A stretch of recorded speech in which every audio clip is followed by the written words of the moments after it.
그래서 회사에 근데 전 너무 될 것 같았어. 소셜 게임이 앞으로 그러니까 이 시장이 더 클 것 같아요. 소셜 애플리케이션. 그래서 계속 합시다 그랬는데 그 당시 우리 회사에 있던 이사들이 다 반대했어요. 그래서 안 된다. 그냥 위젯이나 하자. 그랬는데 너무 하고 싶은 거예요. 그래서 어떻게 할까 고민을 하다가 이제 3개월 있다가 2010년 1월에 다시 하자. 나 혼자 나와서 하자. 그래서 이제 회사를 잠깐 비우고 나와서 루비콘 게임즈라는 회사를 새로 차리게 됐어요. 이 회사는 그럼 잘 아시다시피 시저가 루비콘 강을 건너면서 주사위는 던져졌다. 굉장히 고국으로 돌아가면 적이 되고 그렇다고 야인으로 남을 수도 없는 굉장히 절박한 심정을 표현한 건데 우리도 꼴등이었기 때문에 사실 이제 그 비슷한 마음이었어요. 어떻게든 이 상황에서 벗어나고 싶었고 근데 사실은 이게 횡단보도에 서 있는데 이름을 뭐 할까 하다가 찝차가 싹 지나간 찝차에 루비콘이라고 적혀 있어가지고 루비콘이 됐습니다. 그래서 다시 여기 공학원에 다시 돌아와가지고 여러분과 같은 학생들이랑 경쟁 PT를 해서 요 세평 골방에 다시 돌아왔어요. 작년에. 그래서 이제 왔는데 문제는 저기 저 혼자 앉아 있었어요. 이제 뭐 할까 이제 그래서 근데 멤버가 없잖아요. 제가 게임업계 출신도 아니고 어떻게 할까 하다 생각해 보니까 그 여기 훌륭하게 교육된 60명의 학생들이 있는 거예요. 소셜 게임을 경험해본. 그래서 이 중에서 1등부터 4등까지를 찾아가서 형이랑 창업하자. 그래서 이 친구들을 여기다 데려다 놨어요.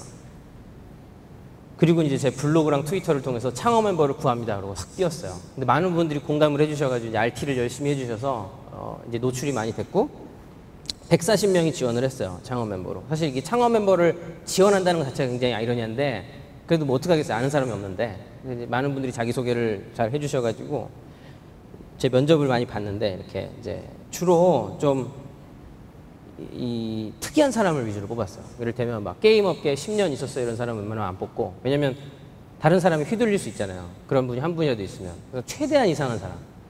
대표님 새가 배고파서 오는 것과 아파서 오는 거의 차이를 아세요? 이런 뽑고 뭔가 이상하다 얘는 뭐 아니면 도다. 그래가지고 그런 멤버들 중심으로 이제 채용을 했고 그 다음에 그거를 창업을 준비하고 있는데 2007년에 옛날에 위자드웍스 기업 설명회를 하려고 홍콩에 간 적이 있는데 제가 영어를 못하잖아요. 그래서 영어 잘하는 친구한테 맡겨놓고 저는 이제 바에서 술을 먹고 있는데 옆자리에 앉은 애랑 친해졌어요. 어차피 술 먹으면 사람 영어 하잖아요. Where are you from? 이러면서. 그래서 이제 걔랑 친해졌는데 이거를 준비하고 있는데 3년이 지난 그 타이밍에 홍대에서 얘를 또 우연히 만난 거예요. 홍대 술집에서. 그래서 너 여기서 뭐 하냐? 했더니 한국인 와이프랑 결혼해가지고 한국에 와 있는데 자기 일상의 대부분은 한강에서 사이클을 타는 거다 그러는 거야. 바이크를 타는 거다. 그래서 근데 얘가 홍콩에서 굉장히 유명한 웹2.0 블로거였거든요. 그래서 네가 여기서 이러고 있으면 안 된다. 그래서 같이 창업하자. 그래서 이제 얘가 그 글로벌 마케팅 담당으로 조인을 하게 됐어요. 그 이제 공포의 인구단이 탄생을 했는데 굉장히 눈빛부터 알 수 없는 이런 멤버들과 함께 이제. 그래서 우리의 꿈은 여하튼 우리는 지금 모임 멤버 저를 포함해서 배경도 없고 뭐 근본도 없고 한데 꼴등이니까 더 이상 떨어질 데는 없다 적어도 물러설 데가 없다. 그런 점이 굉장히 우리는 자유롭다 마음이. 그렇게 조금씩 나아지려고 노력을 해왔고요. 회사는 금방 조금씩 성장을 했어요. 그래서 멤버들도 늘어났고 또 여기 오른쪽에 있는 사진은 그 여러분 아시는 영화관 시너스 사장님인데 이런 우리 일과는 전혀 관계가 없는 분들이 가끔 찾아오셔가지고 우리도 엄연히 회사인데 야 니네 왜 이렇게 불쌍하냐 그리고 뭐 이렇게 보고 니네 가습기 없더라 이러고 가습기 막 던져주고 가고 공기청정기가 필요하던데 그리고 또 다른 사람이 공기청정기 놓고 가고 그래서 마치 무슨 복지 단체처럼 그래서 이제 회사가 조금씩 컸어요. 그리고 로고도 우리가 뭐 공모전을 하거나 달라 그런 적도 없는데 외부에 있는 전혀 모르는 디자이너들이 니네 불쌍하다 로고도 없다. 그래서 또 로고를 보내주기 시작했어요. 다양한 로고가 회사로 답지를 했는데 결국에는 이제 이 로고가 됐습니다. 그래서 그리고 현재까지 했던 일들은 2010년 4월에 첫 게임 뽀잉뽀잉을 내놨어요. 이런 어처구니 없는 게임. 다람쥐가 하늘로 막 뛰어 올라가는데 과일을 먹으면서 뭐 올라가면 뭐가 있을 것 같잖아요. 아무것도 없어요. 계속 올라가기만 합니다. 근데 이 어처구니 없는 게임이 올해 일본에 출시됐어요. 일본 믹시에 출시가 됐고 다행히 꼴등을 면했어요. 이 게임으로 인해서 이제 30위권으로 들어갔습니다. 그리고 두 번째 게임 슈팅스타라는 이제 뽀잉뽀잉보다는 훨씬 정상적인 게임이 나왔습니다.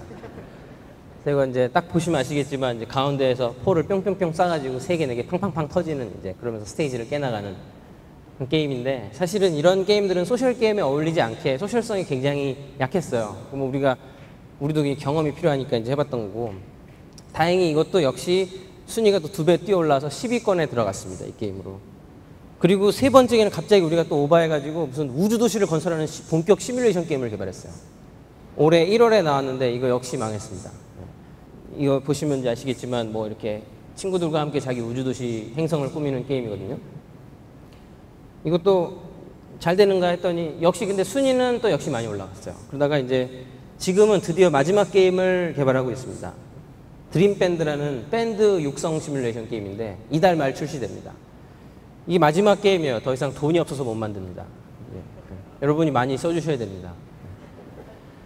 1촌들을 내 밴드 멤버로 구성해서 굉장히 허름한 지하 연습실을 시작해가지고 악기를 하나씩 가르쳐주면서 처음에 할 줄 아는 악기가 캐스터네츠, 트라이앵글 이런 거밖에 없다가 나중에는 점점 잘하게 되거든요. 나중에 예술의 전당 같은 큰 무대에서 이제 공연을 하게 되는 큰 밴드로 성장하는 그런 게임이고요. 네, 홍대 인디 밴드들이 참여해서 실제 음원들이 등장합니다. 실제 인디 음원들이. 네이트에 이달 말에 나올 예정입니다. 하여튼 루비콘도 굉장히 지난 2년간 나름의 성장을 하며 열심히 살아왔고요.